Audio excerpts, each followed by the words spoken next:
I trust, I believe, the student laureates that we honor today will help serve as an example to all of us that while some may be leaders, all of us are followers, and we have our part to play.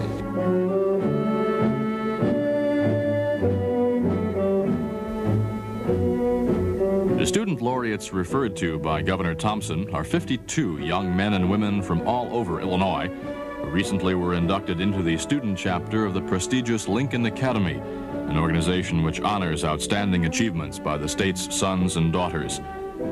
The Academy offers two classes of membership, one for people in public life and another for graduating college seniors. Some recent laureates from the former group are President Ronald Reagan, former U.S. Senator Adlai Stevenson, business leaders John Trutter and Thomas Ayers, and Nobel Prize winner Dr. James Cronin. Lincoln Academy was originally founded to honor those who had brought honor to Illinois by their accomplishments and their achievements. Several years ago, the purpose of the Academy was broadened to recognize those from a younger generation who, while having already achieved much, had largely achieved that in a very confined role on a university or college campus. Lisa Carroll Hauser of the University of Chicago was valedictorian for this year's Student Laureate group, and she put the event into perspective. We are faced squarely with the question, education for what? This question involves consideration of ourselves within our society. Does my education enrich your life? If so, how? Hauser said she has asked herself that question many times over the years as a student at the University of Chicago, and she added she would continue to ask it throughout her life because, as she puts it, the question, education for what, comprises many questions. In learning to be thoughtful people, we learn to withstand the insecurity of doubting in order to achieve a more satisfying understanding of our lives as individuals and as part of society. Thank you.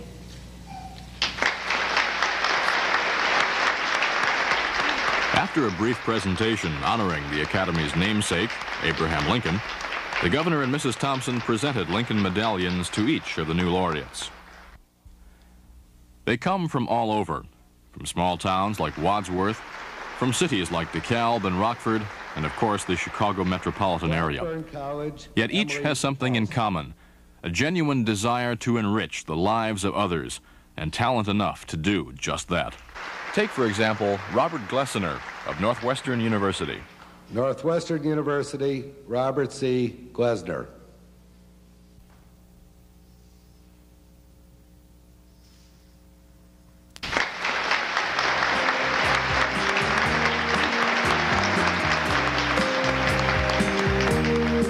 I enjoy athletics. I really haven't had the chance to participate as much as I'd want to, but I do work out regularly. I run, I go to Nautilus. I find that I feel a lot better when I work out. It's a real good release for me. It keeps me active, makes me feel a lot better, and allows me to really condition myself for a very active lifestyle. The only way to really go through life is to help one another out. We're kind of all in life together. And really, when you lend a hand to other people and they lend a hand to you, life is so much easier. Well, as I understood it, the Lincoln Academy Award was given for outstanding extracurricular and curricular activities. I guess I received the award mostly for my work as Interfraternity Council President. It was a job that I held my junior year, and I was nominated by members of the administration and President Stroats. The long-term goals in my life are to enter law and politics at some future point. I enjoy people immensely, and I've always been fortunate to have a lot of friends and to really have them always be around me. The fraternity's been a great experience in that sense, to always be surrounded by 40 to 50 other guys who are always willing to drag you out to do something, or willing to provide the companionship and the support in going through college that I think when you go through a tough academic institution like Northwestern you really need. But I also always try to schedule some personal time alone during the day just to collect my thoughts, plan out my day and just to be by myself and keep myself on an even keel. McMurray College, Eileen N. Drennan.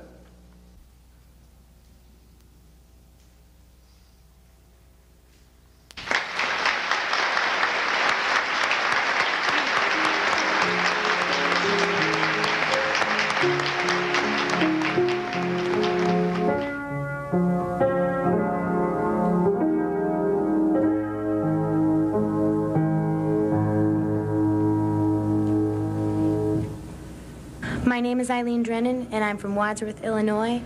I'm here at McMurray College for the special education program. Right now I'm doing some clinical work at a school here in Jacksonville.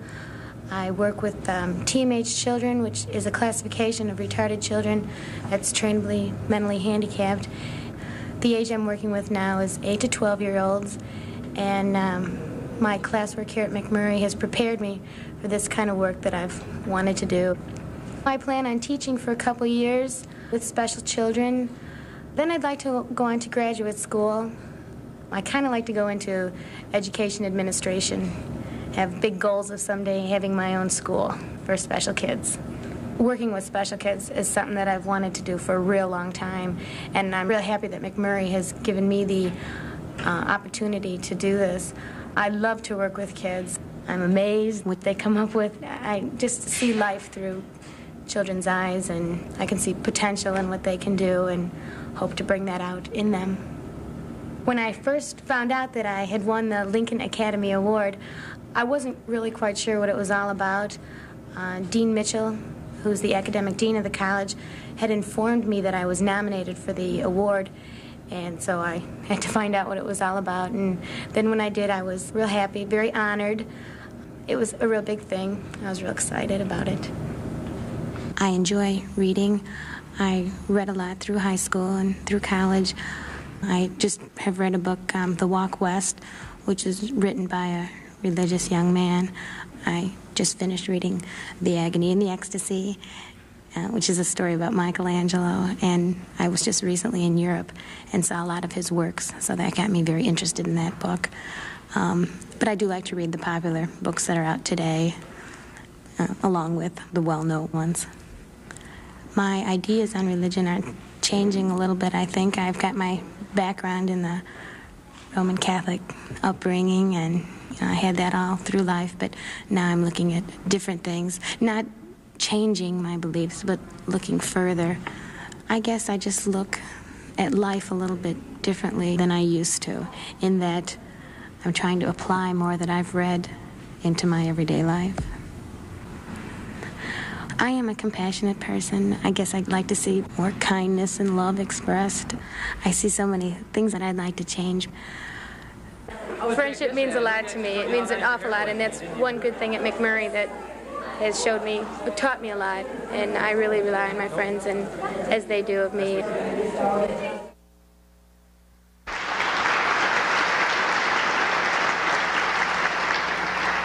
Sangamon State University, Steve Ryan.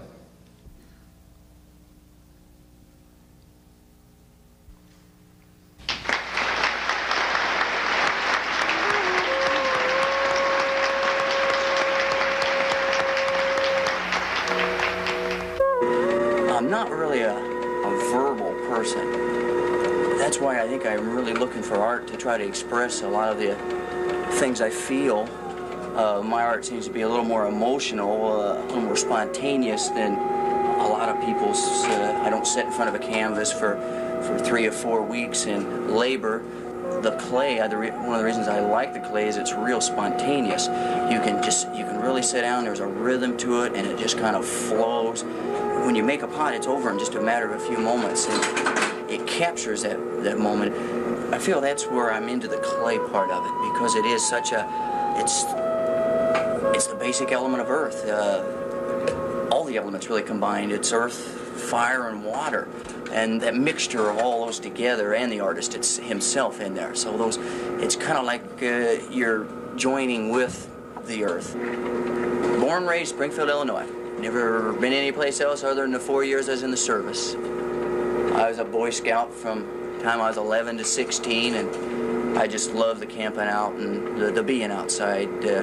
I do a lot of camping out now with my family. I like being outside. I was born and raised kind of in a John Wayne atmosphere in a way. My father was in the service, and his father was in the service, and his father was in the service, and we were kind of really brought up on that John Wayne image of America. You've got to risk yourself. You've got to risk ridicule. You've got to risk people saying, "What is it?" You can. A lot of artists can. You can play safe, and you can just make once people say that's nice. A lot of people just stay right there, and they never go anywhere. They're afraid to go any farther. But you've got to kind of take that risk to find new means of expression and new forms. Like the poem pot there, it's ripped. It's been assaulted. I like to break up my pots. I've been smashing a lot of pots. After I make the pot, I try to break the integrity of the perfectness about it and put a little bit of humanity into a little imperfectness. I got to think I'm probably one of the last persons I thought could ever get a Lincoln Laureate Award. Pretty good honor there. It's encouraging. It's a nice encouragement as you go along. You get so stuck in the quagmire of school that it's nice to see that somebody likes what you're doing. Somebody thinks you're working hard and you're trying.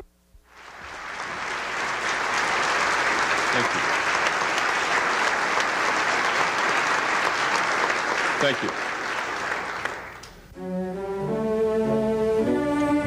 I think it clear that as we enter the decade of the 80s, much will be called for from our leaders, but much will be called for from our people too. A sense of where they want to go, a sense of their priorities, and the testing of their courage. I trust, I believe, the student laureates that we honor today will help serve as an example to all of us